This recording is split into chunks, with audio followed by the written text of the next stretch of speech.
Vamos fazer um exercício sobre a expansão de série de Fourier, nos baseando na lista da AG1, da carteira de modelagem de sistemas dinâmicos 2. Meu nome é Delton Schwartz. O exemplo que eu peguei é a questão C da lista 6.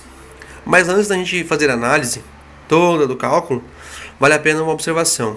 Quando iniciamos em série de Fourier, a gente calculava diretamente o A0, o AN e o BN e substituímos na série de Fourier. Bom, muitas vezes o resultado dava zero, do A0, do AN e o BN. Então, para a gente otimizar o nosso cálculo, a gente aprendeu a olhar para a função, identificar se ela é par ou ela é ímpar. Bom, se a função for par, a gente calcula o A0 e o AN, e o BN a gente não precisa calcular, porque ele sempre vai dar zero. E nas integrais, a gente coloca 2 sobre L na frente da integral, integramos de 0 a L, da função x dx. Quando a função for ímpar, a gente não calcula o A0, não calcula o AN, calcula somente o BN, porque o A0 e o AN na função ímpar vai ser sempre zero. E nas integrais, a gente coloca 2 sobre L na frente, integramos de 0 a L, da função x dx. Bom, agora sim, a gente pode começar a analisar o exercício.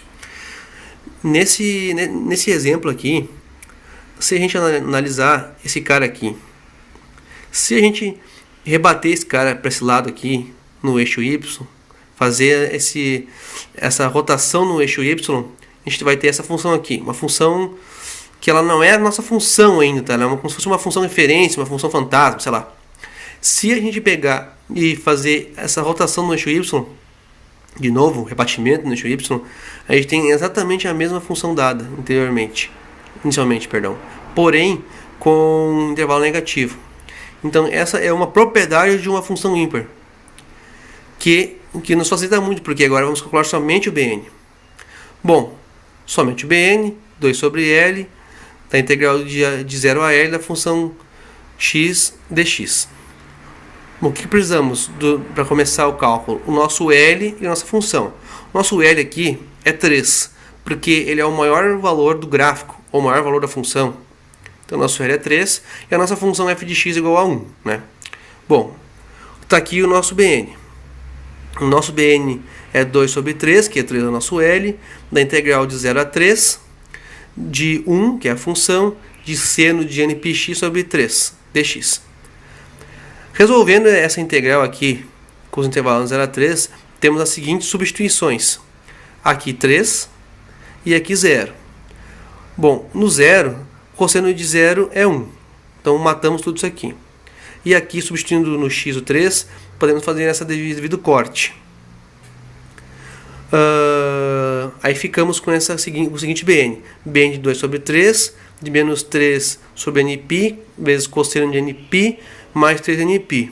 O mais 3 é porque aqui é menos com menos fica mais. Temos o seguinte resultado, então, da integral de BN.